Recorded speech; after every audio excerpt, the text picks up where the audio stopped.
நிச்சயமா. இந்த ஆடி மாதம் ரொம்ப சூப்பரா இருக்க போது தனுசு ராசிக்காரங்களுக்கு. எதனால சூப்பரா இருக்க போகுது அப்படின்னா, இவங்களுடைய 2ஆம் இடத்தையும் குரு பார்வை பட்டுருச்சு. குடும்பம் அமையாதவங்களுக்கு குடும்பம் அமைஞ்சிருச்சு. குடும்பத்துல நிம்மதி இல்லாதவங்களுக்கு குடும்பத்துல ஒரு நிம்மதி கிடைக்குது அப்படிங்கிற மாதிரி நிலைப்பாடு உண்டு.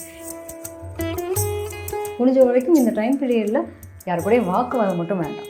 கடன் கொடுக்கல் சம்மந்தப்பட்ட விஷயங்கள், இதில் யாருக்கும் நீங்கள் சுருட்டி போடுறேன், நான் இருக்கேன், நான் சொல்கிறேன், நம்பி வேலை கொடுங்க அப்படின்னு நீங்கள் யாருக்குமே முன்னுக்கு நிற்காதீங்க.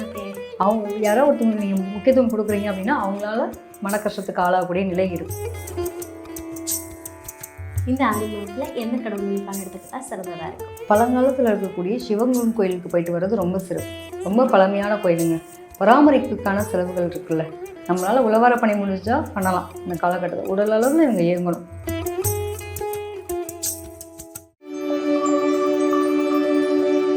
ஸோ இந்த தனுஷ் ராசி என்பவர்களுக்கு ஆடி மாதம் எப்படி அமைய போகுது? நிச்சயமா. இந்த ஆடி மாதம் ரொம்ப சூப்பராக இருக்க போது தனுசு ராசிக்காரங்களுக்கு. எதனால சூப்பராக இருக்க போகுது அப்படின்னா, இவங்களுடைய 2ஆம் இடத்தையும் குரு பார்வை பட்டுருச்சு.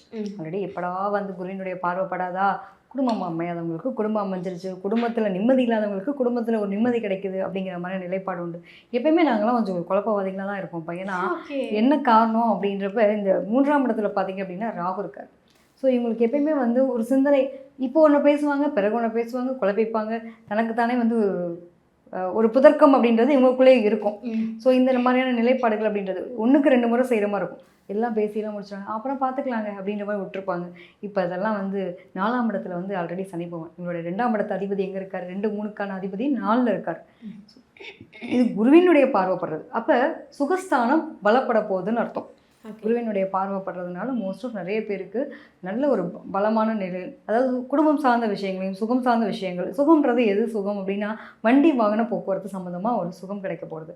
இப்போ வந்து நான் பைக்கில் போயிட்டுருக்கேன், நான் ஸ்கூட்டியில் போயிட்டுருக்கேன்ப்பா, அடுத்து என்ன பண்ணலாம் அப்படின்னா, ஸ்கூட்டியை விட இன்னும் பெஸ்ட்டாக இருக்கக்கூடிய ஒரு எலக்ட்ரிக் வண்டி வாங்க அப்படின்னு ஆசைப்பட்றேன் அப்படின்னா, இது வெறும் ஒரு 80,000 ரூபாய்னா அது ஒரு 2.5 லட்ச ரூபாய்க்கு வண்டி வாங்கினா நல்லா இருக்குமா அப்படின்னு கொஞ்சம் ரேஞ்ச் ஓவராக போய் பார்க்கக்கூடிய நிலையெல்லாம் இந்த டைமில் வரும். இதே வந்து பைக்கில் போயிட்டுருக்கவங்க காரில் போகணும் ஆசைப்படுறாங்க, நிறைய பேர் கார் வாங்குவோம். நிறைய பேருக்கு வந்து ரிஜிஸ்ட்ரேஷன்ஸ் எல்லாம் நடக்கும். ஒன்று வீடு, வண்டி, வாகனம், இந்த மாதிரி ரிஜிஸ்ட்ரேஷன் யாரெல்லாம் பண்ணாங்களோ கமெண்ட்டில் போடலாம். டெஃபினட்டாக அதுக்கான கொடுப்பேன். கவர்மெண்ட் ஆஃபீஸ் போனாங்க, நான் போய் ரிஜிஸ்டர் பண்ணாங்க அப்படின்னு நடக்கும். பல நாள் கனவுங்க நிறைவேற்றினாங்க அப்படின்ற மாதிரி இருக்கும்.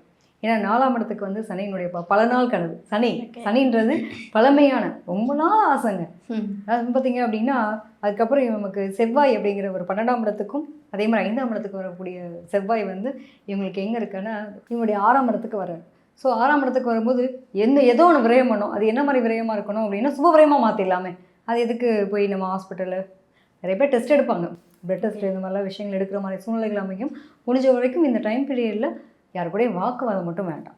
கடன் கொடுக்கல் சம்மந்தப்பட்ட விஷயங்கள், இதில் யாருக்கும் நீங்கள் சுருட்டி போடுறேன், நான் இருக்கேன், நான் சொல்கிறேன், நம்பி வேலை கொடுங்க அப்படின்னு நீங்கள் யாருக்குமே முன்னுக்கு நிற்காதுங்க. அவங்க யாரோ ஒருத்தவங்களுக்கு நீங்கள் முக்கியத்துவம் கொடுக்குறீங்க அப்படின்னா அவங்களால மன கஷ்டத்துக்கு ஆளாகக்கூடிய நிலை இருக்கும். ஸோ இதில் கவனமாக இருக்கிறது நல்லது.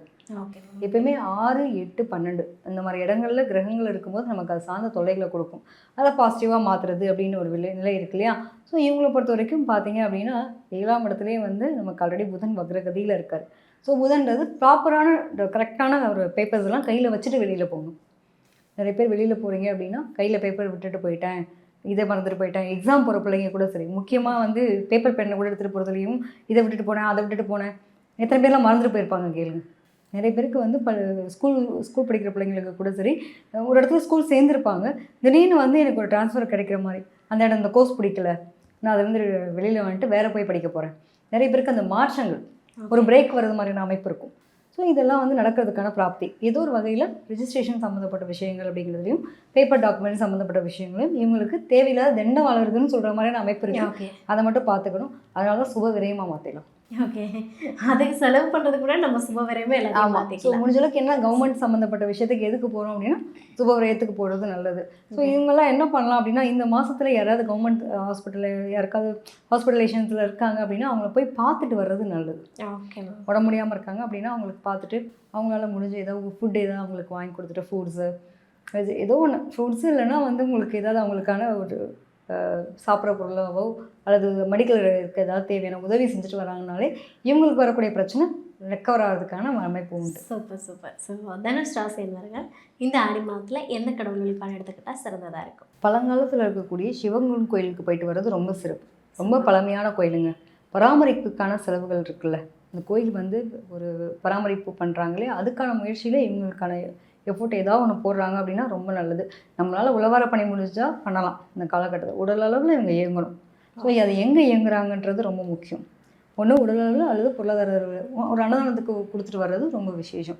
ஸோ பழங்காலத்தில் இருக்கக்கூடிய சிவபெருமான ஆலயங்களுக்கு இந்த மாதத்தில் இவங்களால் முடிஞ்ச அளவுக்கு உதவிகள் செய்கிறது, அன்னதான உதவியாக இருக்கட்டும், உழவார பணியாக இருக்கட்டும், இந்த மாதிரி பண்ணுறாங்கன்னா ரொம்ப பெட்டராக இருக்கும். இவங்களுக்குமே தாயார் சார்ந்த விஷயங்கள், ஏன்னா இதில் நீங்கள் கேட்கும்போது நான் அது கண்டிப்பாக சொல்லி ஆகணும். ஏன்னா தாய் சம்மந்தப்பட்ட விஷயங்கள் இவங்களுக்கு உடல் உபாதைகள். ஏன்னா செவ்வாய் வந்து பார்த்திங்கன்னா சந்திரன் உச்சம் வரக்கூடிய இடத்துல இருக்குது, 4ஆம் இடத்துல சனி இருக்கார். ஸோ தாயாரோட உடல் ஆரோக்கியம் பார்த்த விஷயங்களுக்கு கரெக்டான மருத்துவம் அவங்கள கொஞ்சம் கேர் பண்ணிக்கிறது ரொம்ப நல்லது. இந்த காலகட்டத்தில் அதை ரொம்ப கவனமாக பார்த்துக்கணும். அதே மாதிரி இவங்களுக்கு பக்கத்தில் இருக்கக்கூடிய எப்படியும் அம்பாள் கோயில் வந்து வழிபாடு பண்ணக்கூடிய இந்த ஆடி மாதத்தில் முடிஞ்ச அளவுக்கு அந்த ஆடிப்பூரம் அதிலெல்லாம் வளையல் வாங்கி கொடுப்பாங்க இல்லையா, அந்த அலங்காரத்தில் இவங்களுடைய பங்களிப்பும் உங்களுக்கு முடிஞ்சால் வரக்கூடிய சுமங்கலிகளுக்கு இவங்க மஞ்சள் குங்குமம் வச்சு கொடுக்குறது, அந்த அம்பாளுக்கு வந்து அலங்காரத்துக்காக வளையல் வாங்கி கொடுக்குறது, புடவை வாங்கி கொடுக்குறது, இந்த மாதிரியான விஷயங்களில் கலந்துக்கிறாங்க அப்படின்னா ரொம்ப விசேஷம். Super super. தனுஷ் ராசி என்பவர்களுக்கு ஆடி மாதம் எப்படி அமைய போகுதுன்னு ஒரு அற்புதமான பலன் கொடுத்துருக்கீங்க. நன்றி. நன்றி. பொதுவாக வந்து ஆடி மாதம் அப்படின்னாலே ரொம்ப விமர்சையாக அதுவும் பார்த்தீங்கன்னா தமிழ்நாட்டு சைட்லலாம் ரொம்ப, அதுவும் சவுத் சைட் பார்த்தீங்க அப்படின்னா ரொம்ப விமர்சையாக கொண்டாடக்கூடிய ஒரு நாளாகவே வந்து இந்த மாதத்துக்காக வெயிட் பண்ணுவாங்க, எப்படா இந்த மாதம் வரும் அப்படின்ற மாதிரி. ஸோ வந்து இந்த ஆடி திருவிழாக்கள் அப்படின்னாலே ஏகப்பட்ட அதுவும் பார்த்தீங்க அப்படின்னா அம்மனுக்கான திருவிழாக்கள் நடக்கக்கூடிய ஒரு அமைப்பு. நீங்கள் சொன்ன மாதிரி கடகத்துக்கு வர டைம் பீரியடை தான் நம்ம வந்து ஆடி மாதம்னு எடுத்துப்போம். தமிழ் மாதத்தில் ஆடி மாதத்தில் பிறந்த குழந்தைங்களுக்குலாம் பார்த்தீங்க அப்படின்னா கடகத்தில் தான் சூரியன் இருப்பார். ஸோ அந்த சூரியனுடைய பிளேஸ்மெண்ட் வச்சு தான் நம்ம இந்த ராசி பலனை நம்ம சொல்லக்கூடிய ஒரு நிலை. ஏன்னா கிரகங்களுடைய சஞ்சாரங்களை பொறுத்து தான் நம்ம ராசி பலன் இப்போ சொல்கிறோம். அதுலேயும் பர்டிகுலராக இந்த மாதம் வந்து ரொம்ப நிறைய விஷயங்கள், நல்ல விஷயங்கள் நடக்கிறதுக்கான ஒரு மாதமாகவும் இருக்குது.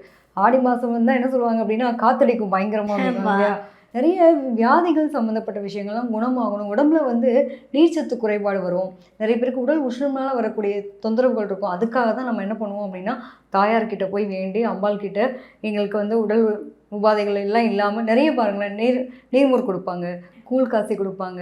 இதெல்லாம் நம்ம மறந்த ஒரு விஷயங்கள். நம்மளோட லைஃப்லேயே வந்து இன்றைக்கி யாராவது நம்ம கூழ் காய்ச்சி கொடுக்கறதுக்கான ஒரு நிலை இருக்கா? நிறைய பேர் எப்படா ஆடி மாதம் வரும் கூழ் காய்ச்சி கொடுப்பாங்க நிறைய இடங்கள்ல. அந்த மாதிரி வெயிட் பண்ணக்கூடிய நிலையெல்லாம் பார்த்திங்கன்னா உண்மையிலேயே அதுக்கும் மருத்துவத்துக்கும் ஒரு தன்மை உண்டு. நம்மளோட உடல் சார்ந்த விஷயங்களுக்கு தகுந்த மாதிரி தான். அதுவும் பார்த்திங்க அப்படின்னா கடகம்னாலே நீர் சம்மந்தப்பட்ட ஒரு ராசி. ஸோ அப்போ வந்து உடலில் வந்து உடல் வெப்பமயமாக இருக்கிறதுனாலையும் நீர்ச்சத்து தேவைப்படுறதுனாலையும் தான் நம்ம இதை வந்து சர்ம கோளாறுகள்லாம் நிறைய பேருக்கு வரும். அதனால் இந்த மாதிரி ஒரு உடல் ஆரோக்கியத்துக்காகவே இந்த மாதிரி ஒரு விஷயம் நம்ம செய்கிறாங்க. எல்லாமே நம்ம நினச்சிட்ருக்கோங்க நம்ம தான் பெரிய அறிவாளிங்க, நம்ம தான் பெரிய அறிவியலை தத்துவ ஞானிகள் மாதிரி நினச்சிட்ருக்காங்க. எல்லாத்தையும் நம்ம முன்னோர்கள் அவங்களுடைய காலத்துக்கு தகுந்த மாதிரி அப்போயே அந்த ஞானம் வந்து பெற்று எல்லாருக்கும் இதெல்லாம் வேணும் அப்படிங்கிற மாதிரி முன்னாடி இருந்து ஒரு வரைமுறையே கொண்டு வந்திருக்காங்க. நம்ம யாரும் ஃபாலோ பண்ணுறது கிடையாது. அது நிறைய பார்த்திங்கன்னா ஆடி மாதத்தில் சொல்லுவாங்க தம்பதியெல்லாம் இருக்கவங்களை கூட பிரித்து வைப்பாங்க. காரணம் என்ன அப்படின்னா இவங்களுக்கு அக்னி நட்சத்திரத்து டைம் பீரியடில் தான் குழந்தை பிறந்துடும், அப்போ அந்த வெப்பம் தாங்காது குழந்தை, அதுக்காக பிரித்து வைக்கணும் அப்படின்ற மாதிரி ஒரு கணக்கீடு உண்டு. நிறைய குடும்பங்களில் பார்த்துருப்போம் இல்லையா, இன்றைக்கி வந்து இப்போ தான் கல்யாணம் ஆகிருக்கு அப்படின்னா ஆடிக்கிற வந்து அம்மா பிரித்து வச்சுருவாங்க. கிட்டத்தட்ட இன்னும் இதெல்லாம் உடல் உபாதைகள் சம்மந்தப்பட்ட விஷயங்களாகவும், அதுவும் பார்த்திங்க அப்படின்னா இந்த அட்மாஸ்பியருக்கு இந்த சூழ்நிலைக்கு தட்பவெப்ப சூழ்நிலைக்கு தகுந்த மாதிரி நம்மளோட உடல் வாக்கு அப்படிங்கிறது மாற்றிக்கக்கூடிய தன்மை வந்து இந்த பீரியட் கொடுக்காது, அதனால நாங்கள் பிரித்து வைக்கிறோம். இப்போ முன்னோர்கள் சொல்கிற ஒவ்வொரு விஷயத்துலையும் 1000 காரணங்கள் கருத்துக்கள் உண்டு.